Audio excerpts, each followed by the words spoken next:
Assalamualaikum warahmatullahi wabarakatuh. Warahmatullahi wabarakatuh. Alhamdulillahirabbil alamin. Segala puji dan syukur hanya milik Allah Subhanahu wa taala semata.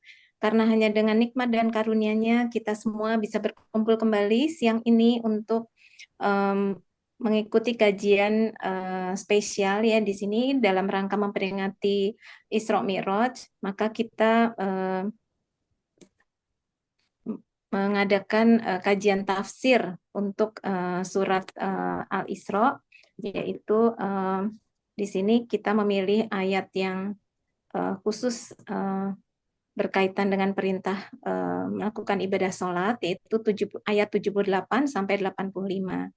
Alhamdulillah sudah hadir bersama dengan kita semua Ustadz Ali Nurdin. Maka untuk mempersingkat waktu, kami persilakan Ustadz untuk memulai kajiannya. Tafadhol Pak Ustadz. Bismillahirrahmanirrahim. Assalamualaikum warahmatullahi wabarakatuh. Alhamdulillah, assalatu wassalamu ala rasulillah wa ala alihi wa sahbihi wa mawala. La hawla wa la quwata illa billah. Allahumma faqihna fid din wa alimna ta'wil amma ba'd. Ibu-ibu sekalian, alhamdulillah, untuk lebih berkahnya kaji kita siang ini, mari kita buka dengan membaca basmalah. Bismillahirrahmanirrahim. Baik.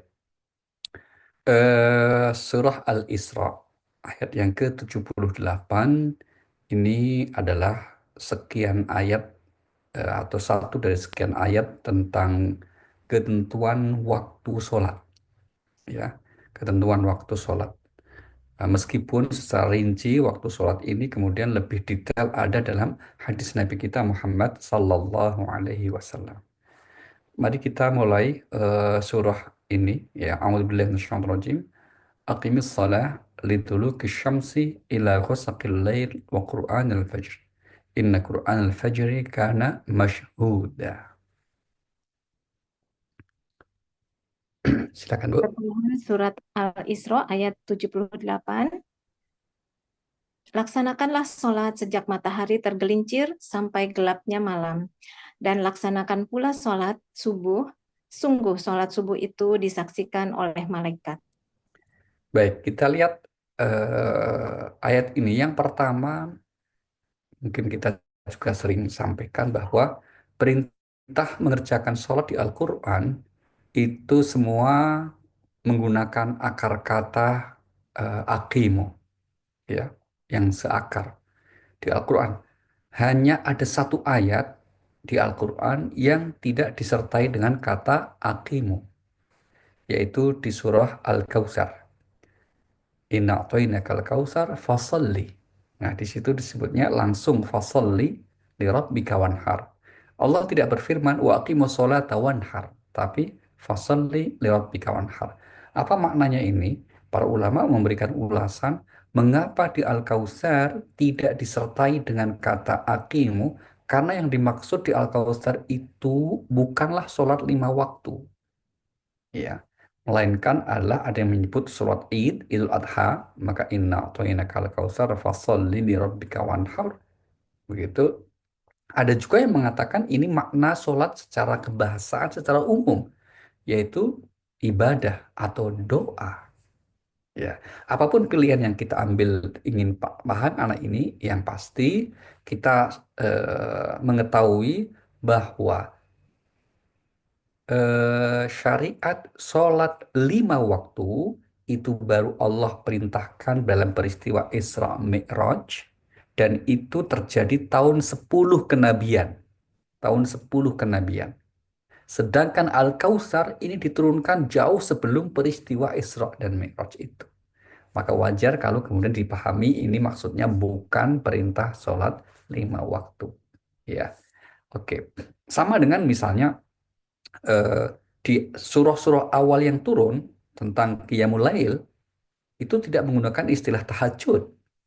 Misalnya ya ayyuhal muzammil qumil laila illa qalila, misalnya begitu. Yang diperintahkan, wahai nabi atau orang yang berselimut, hendaklah kamu bangun di waktu malam, hendaklah kamu ibadah. Tapi ibadah secara umum. Sedangkan tahajud itu sendiri perintahnya bersamaan dengan sholat 5 waktu yang diabadikan Allah di Al-Quran juga di surah Al-Isra ayat 79-nya. Surah Al-Isra ayat 79 di mana Allah berfirman, "Wa minal laili fatahajjad bihi nafilatan lak.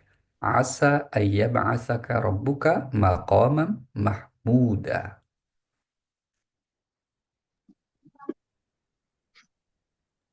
Dan pada sebagian malam, lakukanlah sholat tahajud sebagai suatu ibadah tambahan bagimu. Mudah-mudahan Tuhanmu mengangkatmu ke tempat yang terpuji. Iya, ini yang kemudian sering kita sampaikan, satu-satunya sholat sunnah yang disebut dalam Al-Quran adalah tahajud. Sholat sunat tahajud. Baik, kita kembali lagi. Ini kira-kira hikmahnya kenapa Allah menggunakan kata aqimis sholah. Ya. Kemudian yang kedua, di ayat ini Allah merinci waktu sholat itu pada sejak tergelincirnya matahari. Ini yang kemudian ditafsirkan atau lebih tepatnya dicontohkan oleh baginda Nabi kita Muhammad Sallallahu Alaihi Wasallam disebut dengan sholat zuhur dan asar. Ya, dua sholat ini. Nah, di ayat yang lain Allah menggunakan ungkapan yang sedikit berbeda. Mari kita lihat misalnya di surah nomor 19, maaf 11, surah 11, yaitu surah Hud ayat yang ke-114. Allah berfirman, "Aqimis shalah tarafayin nahar wa zulafan minal lail. Innal hasanati yudhibnas sayyi'at." Dan laksanakanlah sholat pada kedua ujung siang, pagi, dan petang, Mm-mm. dan pada bagian permulaan malam. Perbuatan-perbuatan baik itu menghapus kesalahan-kesalahan. Itulah peringatan bagi orang-orang yang selalu Iya. mengingat Allah. Di ayat ini juga jelaskan tentang waktu mengerjakan sholat. Maka Bapak Ibu sekalian, penting eh, seorang Muslim untuk memperhatikan sholatnya dengan apa? Dengan mengikuti aturan waktu yang telah ditetapkan oleh Allah dan Rasul-Nya. Karena hakikatnya penetapan waktu-waktu sholat ini bukanlah ijtihad ulama, melainkan langsung dari Allah Subhanahu wa taala dalam firman-firman-Nya yang juga ditegaskan dirincikan dalam hadis Rasulullah sallallahu alaihi wasallam. Oke, sekarang mari kita lihat misalnya firman Allah ya, yang juga menegaskan prinsip ini, yaitu kita lihat misalnya di surah lain yang menggambarkan pentingnya seorang muslim menjaga waktu-waktu sholat ini. Surah nomor 4 An-Nisa ayat 103, di mana Allah memerintahkan bahwa ibadah sholat itu kewajiban yang telah ditentukan waktunya oleh Allah Subhanahu wa taala. Silakan Bu, surah 4 An-Nisa ayat 103. Baik, Ustadz. Selanjutnya, apabila kamu telah menyelesaikan sholatmu, ingatlah Allah ketika kamu berdiri, pada waktu duduk, dan ketika berbaring. Kemudian, apabila kamu telah merasa aman, maka laksanakanlah sholat itu sebagaimana biasa. Sungguh, sholat itu adalah kewajiban yang ditentukan waktunya atas orang-orang yang beriman. Iya, ini ya kalimat yang terakhir itu, sungguh sholat itu kewajiban yang ditetapkan atas orang-orang beriman yang telah ditentukan waktunya. Siapa yang menentukan waktunya? Tentu adalah Allah Subhanahu wa taala. Maka di antara hikmah ditentukan waktu itu agar kita selalu berusaha menjaganya. Nah, mari kita lihat perintah Allah, paling tidak ada dua ayat yang memerintahkan kita ya, agar selalu berusaha menjaga waktu-waktu sholat. Dan itu menjadi salah satu ciri orang-orang mukmin yang dalam hidupnya akan diberi keberuntungan. Surah nomor 23 namanya adalah surah Al-Mu'minun pada ayat yang ke-9.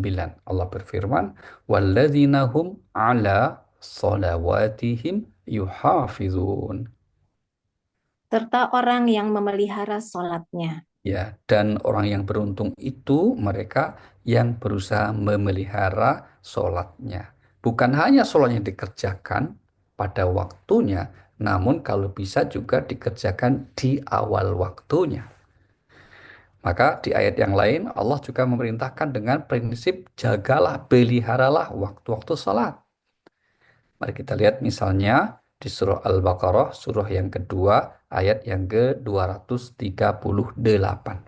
238. Allah Subhanahu wa taala berfirman, "Hafizu 'alas salawati was salatil wusta wa qumu lillahi qanitin."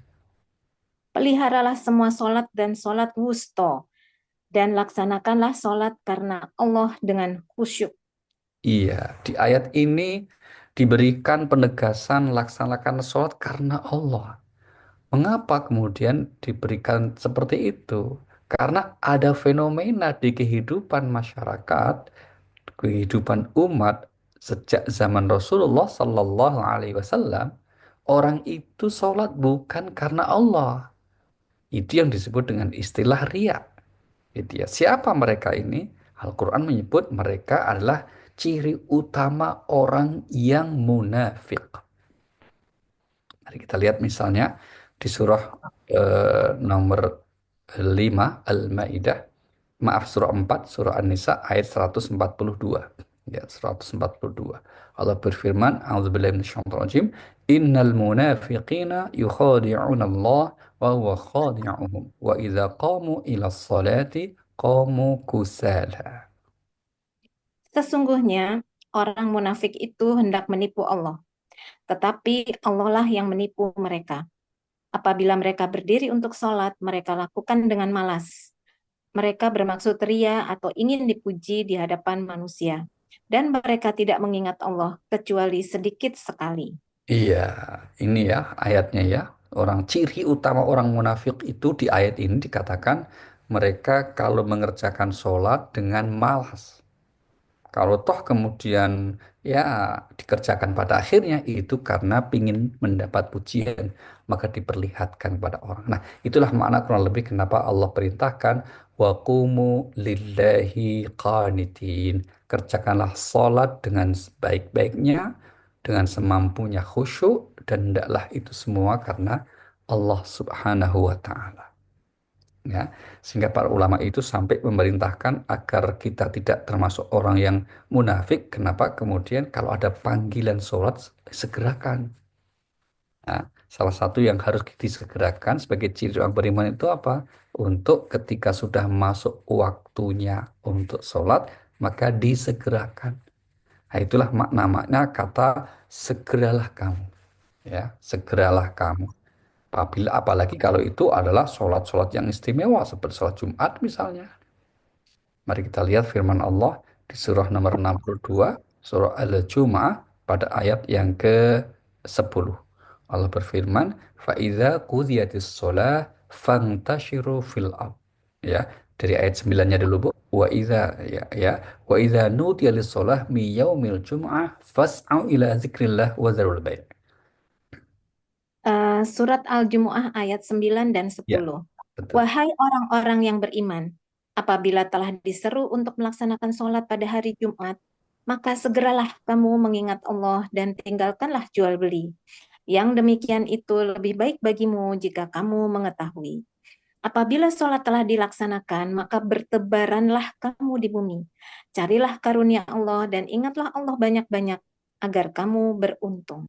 Iya, ini kombinasi perintah Allah yang sangat menarik ya dalam konteks kehidupan kita di dunia. Di satu sisi Allah tetap perintahkan agar kita mengerjakan sholat di segera mungkin, sesegera mungkin ya ketika panggilan sholat itu sudah ada dan kemudian juga melanjutkan aktivitas hidup kita yang normal. Nah, siapa saja yang kemudian bisa melaksanakan pesan-pesan seperti ini, sebetulnya itulah kehidupan seorang muslim yang baik. Jadi bukan sesuatu yang apa berat ya, bukan sesuatu yang membutuhkan misalnya katakanlah hal yang sulit, tapi sederhana sekali. Di tengah kesibukan hidupnya, Seseorang Muslim itu dia selalu berusaha untuk mengingat Allah dengan cara apa? Mengerjakan salat. Mari kita lihat kesimpulan ini di surah nomor 24, namanya surah An-Nur, ayatnya yang ke-37. Allah berfirman, A'udzubillahi minasyaitonir rajim. Rijalun la tulhihim tijaratu wa la bai'un an dzikrillah wa iqamis shalah wa ita'iz zakah yakhafuna yawman tataqallabu fihi al-qulubu wal absar. Orang yang tidak dilalaikan oleh perdagangan dan jual beli dari mengingat Allah, melaksanakan sholat dan menunaikan zakat. Mereka takut kepada hari ketika hati dan penglihatan menjadi guncang atau hari kiamat. Iya, orang yang tidak dilalaikan dari mengingat Allah, ya, dengan mengerjakan sholat. Maka di antara tujuan penting mengapa Allah syariatkan kita sholat dengan 5 waktu yang sekarang kita kerjakan itu pun dengan sebaik-baiknya, itu tujuannya agar kita punya momentum, kesempatan yang khusus kita mengingat Allah secara intens, intim begitu ya. Kan bisa saja kita sebetulnya mengingat Allah itu sambil tadi, ya, dalam aktivitas hidup kita. Dalam hati kita mengingat Allah bisa aja. Kita di kantor, kita tempat di usaha kita, atau kita mungkin di rumah, bisa aja. Tapi itu sangat apa namanya, perlu buktinya apa? Ya kehidupan yang normal dengan melaksanakan perintah menjauhi larangan. Tapi setelah khusus Allah perintahkan untuk sholat itu punya tujuan penting agar seseorang itu hatinya selalu mengingat Allah. Hal ini juga Allah tegaskan lagi di surah nomor 20, surah Toha ayat yang ke-14. Ya. Innani anallah la ilaha illa ana fa'budani wa aqimis sholata li dzikri. Surat Toha ayat 14, sungguh aku ini Allah, tidak ada Tuhan selain aku. Maka sembahlah aku dan laksanakanlah sholat untuk mengingat aku. Iya, sembahlah aku dan kerjakan, laksanakan sholat untuk mengingat aku. Ini ungkapan yang jelas saya kira Bapak Ibu ya. Kemudian berikutnya di ayat ini juga, yaitu ayat utama kita Bapak Ibu, ayat Al-Isra 78 itu, Allah Subhanahu wa Ta'ala secara khusus menyebut sholat Quran al-Fajr, yaitu maksudnya sholat subuh. Maka sholat subuh itu disebut dengan fajar. Sehingga kalau ada yang bertanya, apa itu sholat sunnah fajar? Itulah qobliyah subuh. Ya, meskipun ada juga yang membedakannya. Nah, kenapa Allah sampai kemudian menyebut secara khusus subuh ini sebagai sholat yang disaksikan oleh malaikat? Nah, tentu di antara pendapat para ulama tentang pertanyaan ini ada beragam sekali. Namun di antara yang beragam itu yang masyhur di antaranya adalah karena sholat subuh ini adalah sholat yang disaksikan oleh dua pihak malaikat, dua kelompok malaikat. Malaikat bertugas malam belum naik, sedangkan malaikat yang hadir bertugas siang sudah datang. Nah, maka dua kelompok ini menyaksikan. Dan ini tidak dijumpai sholat yang lain. Satu itu. Kemudian yang kedua, hikmah penting adalah sholat subuh ini menjadi salah satu tolok ukur keimanan seseorang.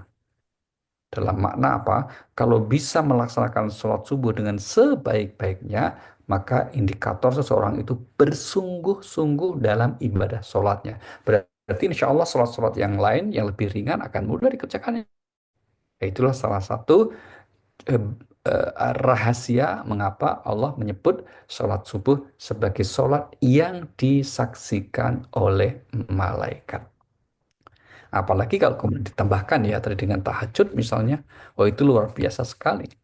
Di mana Allah Subhanahu wa Ta'ala menjadikan tahajud sebagai tambahan dari ibadah sholat kita. Tentu tambahan yang luar biasa karena memang tidak mudah bagi yang mengerjakannya. Mari kita ambil contoh misalnya firman Allah di surah nomor 39, surah Az-Zumar ayat yang ke-9, Ini yang menyebut tentang keistimewaan juga seorang yang bangun malam untuk sholat tahajud, untuk bermunajat qiyamul lail, mengharap rahmat Allah. Amman huwa qanitun ana al-laili sajidah wa qa'iman yahdar al-akhirah wa yarju rahmat rabbih. Hal yastawi alladhina ya'lamuna wal ladhina la ya'lamun innama yatadhakkaru ulul albab. Em, ayat 9 ya Pak Ustadz. Ya, betul. Ya, Surah Az-Zumar ayat 9. Zumar ayat 9. Apakah kamu orang musyrik yang lebih beruntung, ataukah orang yang beribadah pada waktu malam dengan sujud dan berdiri, karena takut kepada azab akhirat dan mengharapkan rahmat Tuhannya? Katakanlah, apakah sama orang-orang yang mengetahui dengan orang-orang yang tidak mengetahui? Sebenarnya hanya orang yang berakal sehat yang dapat menerima pelajaran. Oke, sampai disebutnya begitu ya, Pak ya. Apakah sama antara orang yang mengetahui dengan orang yang tidak mengetahui, begitu ya. Baik, eh ini yang poin ayat 78 ya, Bapak Ibu, tentang sholat yang Allah perintahkan secara khusus. Nah, mungkin sekedar informasi tambahan saja bagi sebagian saudara kita yang bermadhab Ja'fari, madhab khusus yang dianut sebagian orang Syiah ya. Ini menjadikan ayat ini sebagai pendapat bahwa sholat itu hanya 3 waktu, bukan 5 waktu. Meskipun mereka Hmm. kerjakan 5 sholat juga. Ya, tapi mengerjakannya itu berdekatan seperti kalau kita mirip dengan jamak begitu ya.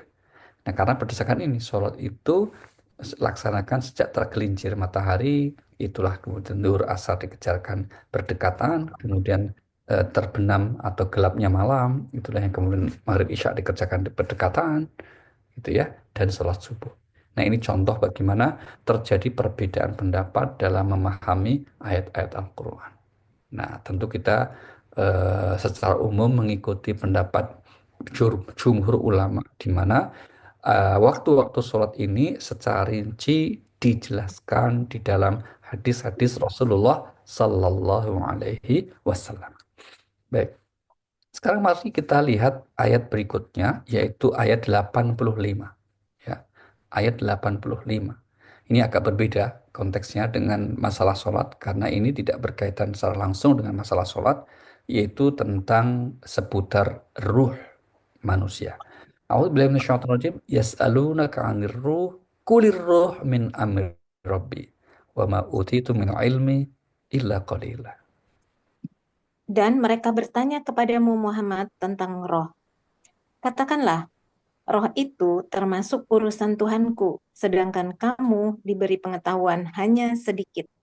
Iya, di Al-Quran Bapak Ibu ada tidak kurang sampai 16 kali ayat yang dimulai dengan kata apabila mereka bertanya kepadamu dan mereka bertanya kepadamu. 16 kali. Semuanya kemudian diikuti dengan ungkapan kata kul. Maka katakan jawab atau jawablah. Semuanya begitu. Mereka bertanya kepadamu tentang ini, maka katakanlah atau jawablah. Kecuali satu saja.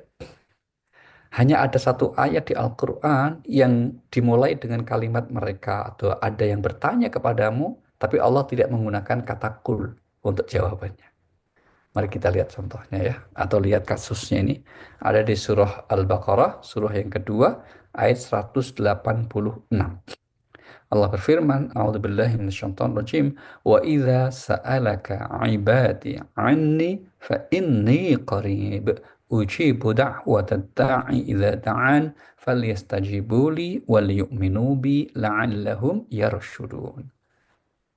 Dan apabila hamba-hambaku bertanya kepadamu Muhammad tentang aku, maka sesungguhnya aku dekat. Aku kabulkan permohonan orang yang berdoa apabila dia berdoa kepadaku. Hendaklah mereka itu memenuhi perintahku dan beriman kepadaku agar mereka memperoleh kebenaran. Iya, di ayat ini tidak ada kata kul. Maka tadi terjemahannya pun bagus, tidak ada kata maka jawablah, enggak. Langsung sungguh aku dekat. Nah, ini apa ini maknanya? Mungkin kesempatan lain ya. Ini sekedar contoh saja tadi kan, tidak semua ayat yang dimulai dengan redaksi mereka bertanya padamu, ternyata ada juga yang tidak dijawab dengan kul. Nah, kita kembali ke ayat utama kita, yaitu maka jawablah bahwa ruh itu urusan Tuhanmu. Nah, ini menarik.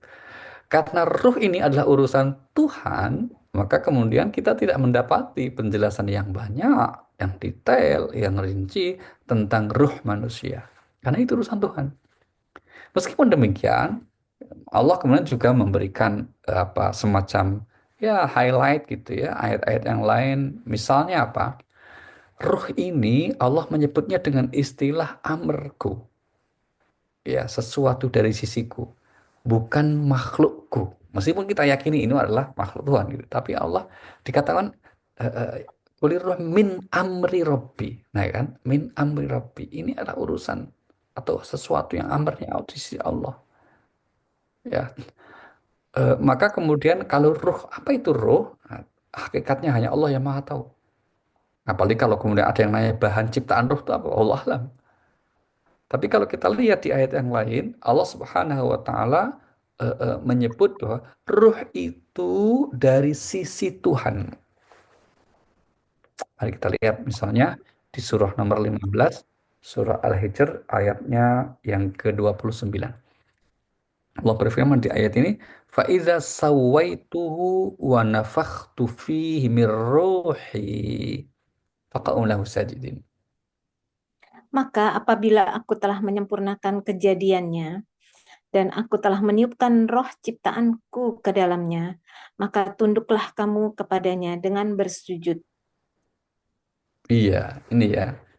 Maka setelah aku menyempurnakan kejadian fisiknya, fisik Adam, Nabi Adam alaihissalam itu, maka kutiupkan ruh dari sisiku, ruh ciptaanku. Wa nafakhtu fihi mir ruhi, ya, dari ruhku. Sehingga kita mudah memahami bahwa ruh manusia dalam perspektif Al-Quran itu adalah sesuatu yang hakikatnya hanya Allah yang tahu, dan itu dari sisi Allah Subhanahu wa taala. Maka kita bisa mengerti kenapa Allah berfirman Inna lillah wa inna ilaihi raji'un. Sesungguhnya kita milik Allah itu apanya? Ruhnya. Dan kita kembali ke Allah. Yang kembali ruh ke Allah itu apa? Ruhnya. Begitu. Kalau badan fisik kita kan tercipta dari tanah. Kalau meninggal ya kembali ke tanah. Yang kembali ke Allah apa? Ruh kita semuanya. Nah, itulah mengapa kita bisa mengaitkan lagi juga misalnya dengan firman Allah di surah Al-A'raf, surah yang ketujuh, ayat 172. Di mana Allah Subhanahu wa taala berfirman, "Wa id akhadha rabbuka min bani Adam min dhuhurihim dzurriyyatahum wa asyhadahum ala anfusihim alastu bi rabbikum qalu bala syahidana an taqulu yaumal qiyamati inna kunna an hadza ghafilin." Dan ingatlah ketika Tuhanmu mengeluarkan dari sulbi atau tulang belakang anak cucu Adam keturunan mereka. Dan Allah mengambil kesaksian terhadap ruh mereka seraya berfirman, "Bukankah aku ini Tuhanmu?" Mereka menjawab, "Betul, Engkau Tuhan kami." Kami bersaksi, kami lakukan yang demikian itu agar di hari kiamat kamu tidak mengatakan, "Sesungguhnya ketika itu kami lengah terhadap ini." Iya, ini ya ayat yang menggambarkan bagaimana ruh seluruh manusia anak Adam ini ada di sisi Allah dan Allah telah mengambil kesaksian atas ruh-ruh itu semuanya. Maka dari ayat ini juga kenapa kita meyakini Bapak Ibu sebetulnya semua orang itu dalam dirinya itu sudah punya potensi percaya kepada adanya Tuhan karena Allah yang menyebutkan. Ya, dan itulah yang disebut sebagai fitrah. Fitrah manusia itu artinya sesuatu yang sejak ketika lahir telah terbawa selalu. Dan Islam inilah agama yang disebut sebagai agama fitrah. Kita lihat misalnya firman Allah di surah nomor 30 ayat 30. Allah berfirman, A'udzubillahi minasyaitonir rajim, "Fa'aqim wajhaka lid-dini hanifa fitratallahi allati fataran nasa 'alaiha la tabdila li khalqillah dzalika ad-dinul qayyim walakinna aktsaran nasi la ya'lamun." Surat Ar-Rum ayat Ayat 30. 30. Maka hadapkanlah wajahmu dengan lurus kepada agama Islam, sesuai dengan fitrah Allah disebabkan Dia telah menciptakan manusia menurut fitrah itu. Tidak ada perubahan pada ciptaan Allah. Itulah agama yang lurus. Tetapi kebanyakan manusia tidak Iya, mengetahui. agama yang sesuai fitrahnya, yaitu apa? Yaitu ketika manusia sejak sebelum kelahirannya di dunia ini, ruhnya telah menyatakan kesaksian adanya Allah Subhanahu wa Ta'ala. Kita bisa mudah memahaminya kemudian. Karena apa? Karena Alhamdulillah kita ditakdir oleh Allah, dilahirkan dari keluarga, dari orang tua yang mengajarkan kita ketundukan kepatuhan kepada Allah Subhanahu wa Ta'ala. Bukti bahwa ruh itu semuanya Muslim, semuanya mukmin ada dua. Bukti pertama disebut di Al-Quran, maka orang yang mengingkari, tidak mau percaya dari Tuhan. Bahkan sekelas Fir'aun itu mengaku diri sebagai Tuhan. Apa yang terjadi ketika kemudian dia meninggal? Mari kita lihat surah nomor 10, surah Yunus ayat 90.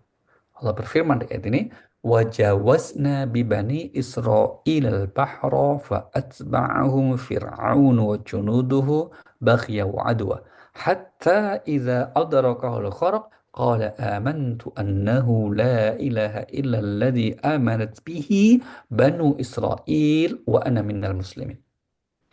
Dan kami selamatkan Bani Israel melintasi laut. Kemudian Fir'aun dan bala tentaranya mengikuti mereka untuk menzolimi dan menindas mereka. Sehingga ketika Fir'aun hampir tenggelam, dia berkata, "Aku percaya bahwa tidak ada Tuhan melainkan Tuhan yang dipercayai oleh Bani Israel. Dan aku termasuk orang-orang Muslim yang berserah Ya, diri." kata-kata Fir'aun ketika mau tenggelam, mau meninggal, yang diabadikan di Al-Quran ya. Tiba-tiba dia mengatakan, aku sekarang percaya. Lalu pertanyaannya, siapa yang ngajari dia? Yang tadinya berani menentang, bahkan mengaku diri sebagai Tuhan, kok tiba-tiba mengaku beriman sekarang kepada Tuhan dan menjadi orang Muslim? Jawaban kita apa? Fitrahnya. Fitrah yang sejak awal, seperti yang di ayat tadi, telah ditiupkan oleh Allah kepada setiap anak cucu Adam. Oke, ini informasi Al-Quran seputar masalah ruh manusia, yaitu ruh kita semua, dan itulah hakikat kehidupan manusia yang sebenarnya.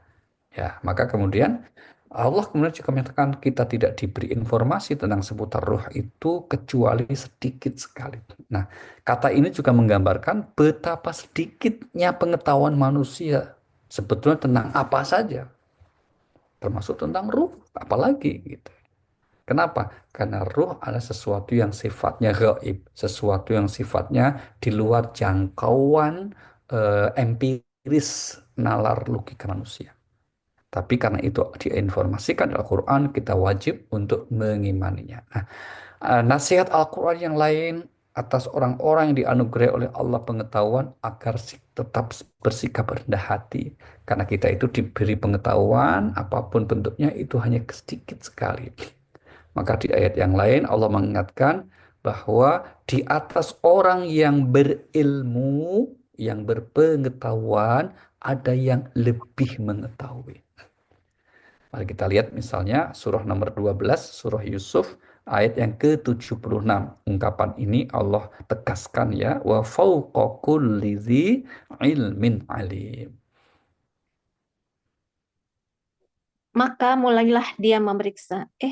Ya betul, Sebentar, betul ya? betul, betul. Maka mulailah dia memeriksa karung-karung mereka sebelum memeriksa karung saudaranya sendiri.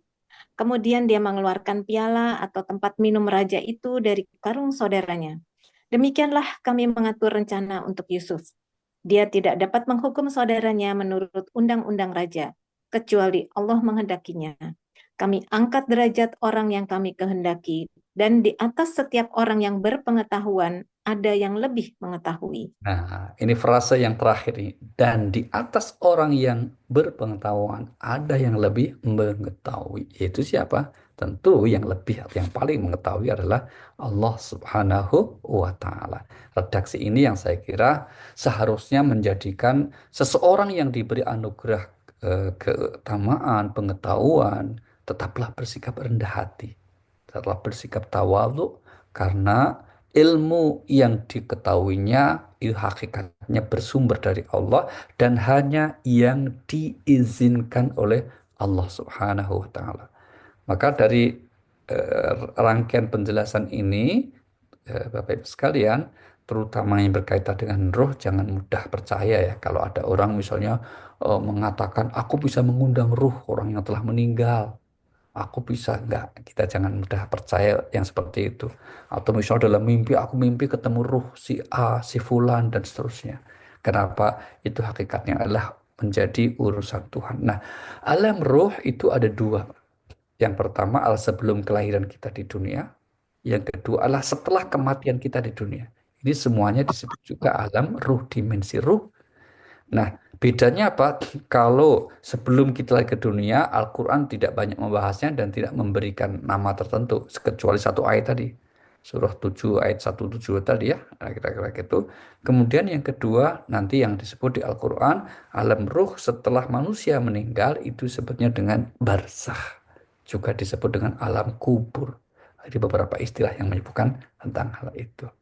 Semoga Allah Subhanahu wa taala memberikan pengetahuan kita yang bermanfaat sehingga memahami dengan sebaik-baiknya.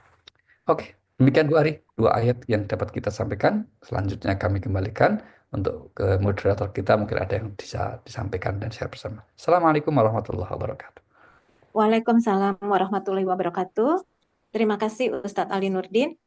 Kita sampai ke sesi tanya jawab ya Ustadz. Mungkin Monggo. masih ada waktu ya. Silakan Ibu dan Bapak jika ada pertanyaan seputar ayat-ayat yang tadi kita kami sampaikan. Silakan ada yang ingin bertanya.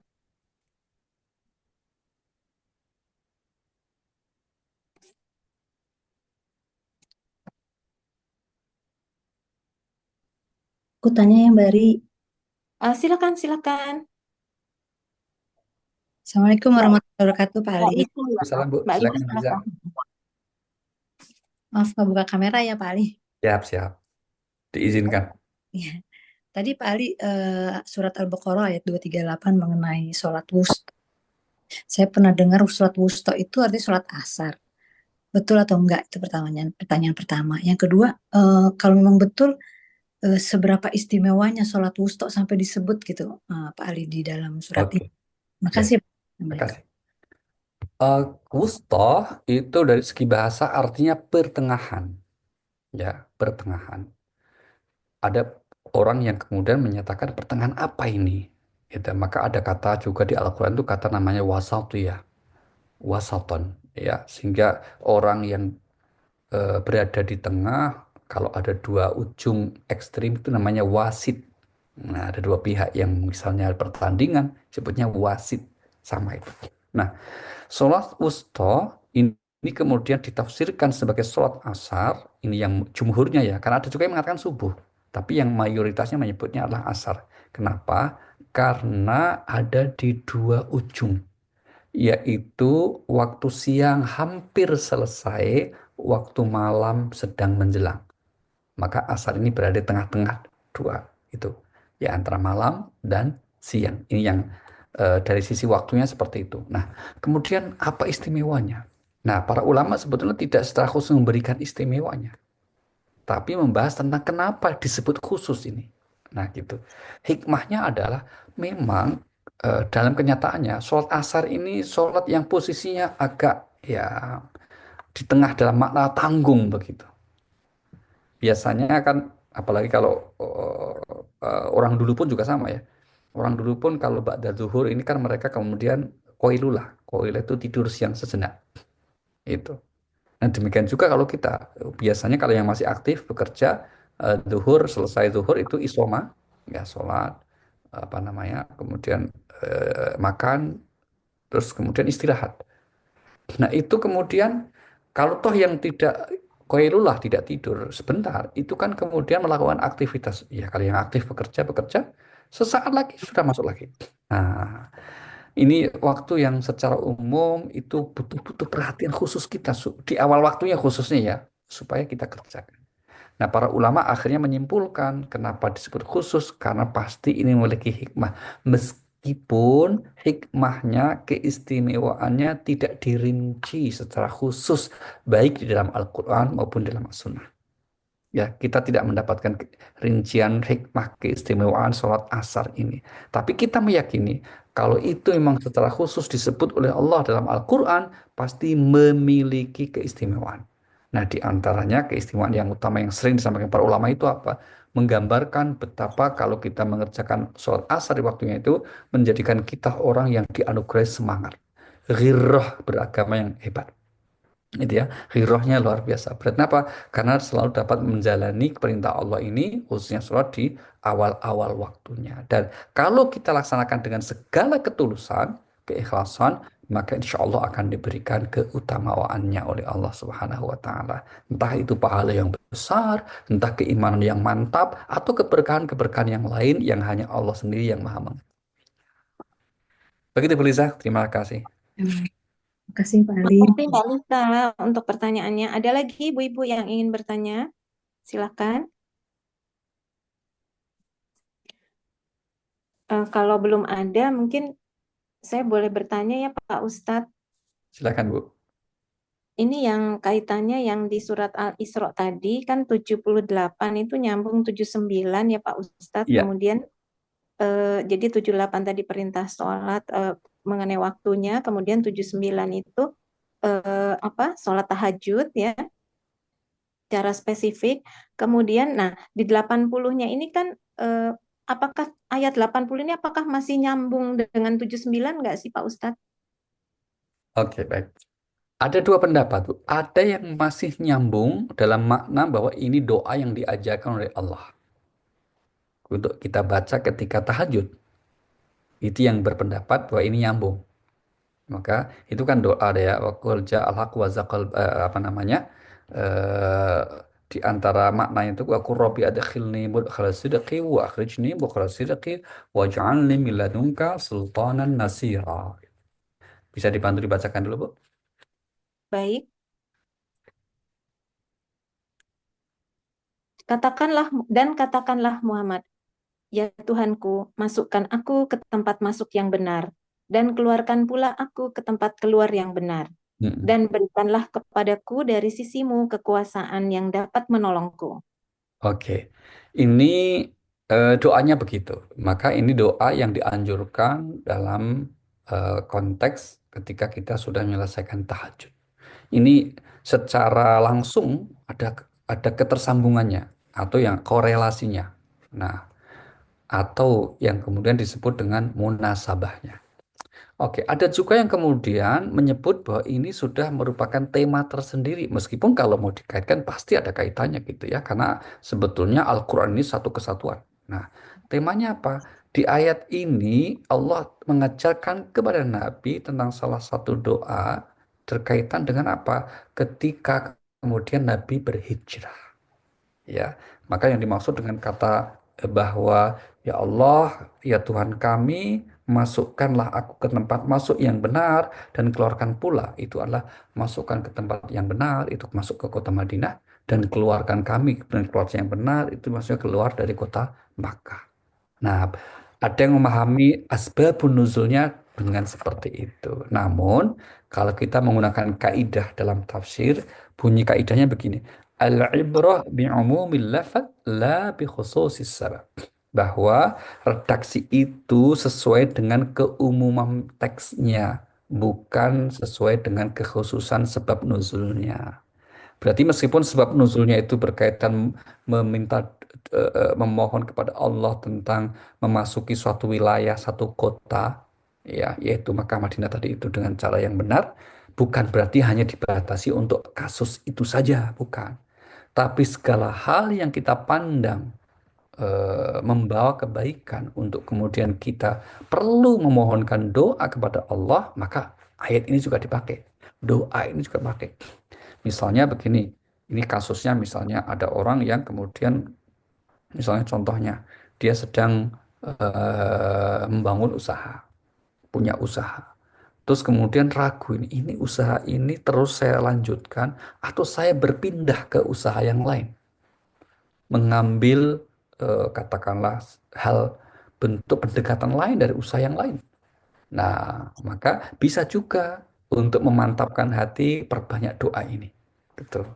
Atau misalnya seseorang memutuskan tadinya ada di satu misalnya organisasi, dia ingin kemudian mengikuti atau merambah ke organisasi yang lain. Atau misalnya juga kemudian contoh lain kalau anak kita lagi sekolah ya, untuk dapat mendapatkan misalnya prodi ya fakultas yang baik, yang benar, maka bisa juga mendoa seperti ini. Ya, kira-kira kaitannya seperti itu. Sehingga secara umum, meskipun tidak secara spesifik ini disebut sebagai doa setelah tahajud, ya, tapi juga dapat dimaknai sebagai makna permohonan kita kepada Allah untuk segala sesuatu agar diberikan sesuatu yang baik lagi benar. Oke, Ya, gitu Bu. nuwun Pak Ustadz. Ada lagi mungkin satu lagi pertanyaan, silahkan Ibu-ibu atau Bapak-bapak. Pak Rodian, Mbak Wuri, silahkan kalau mau bertanya. Atau Mbak Ami.